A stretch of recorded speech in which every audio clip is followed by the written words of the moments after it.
The 117th New York Toy Fair is in New York City this week. People saw the latest trends happening in the toy industry, including offline STEM toys, which help kids learn while they play. Fox News correspondent Alex Hogan has more.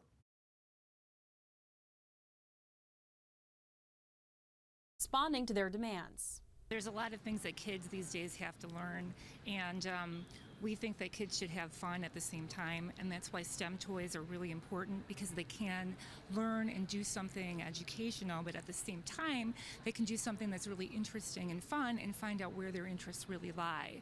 STEM toys are science, technology, engineering, and math-based toys. These ones focus on everything from coding to mechanics, but without the computer. Kids are already spending average of 3 hours or more looking at a screen every day. So you're building robots, you're using science with color, and all these different new ways that you're exploring STEM without having the screen there. Offline STEM toys entertain kids and teach them how to solve real-world problems, no iPad involved.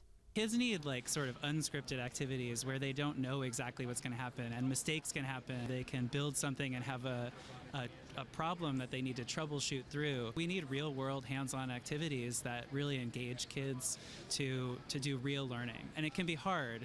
It can be challenging, but that's where real learning happens. The Mayo Clinic agreeing limiting screen time is beneficial, calling unstructured playtime more valuable for child's developing brain than electronic media.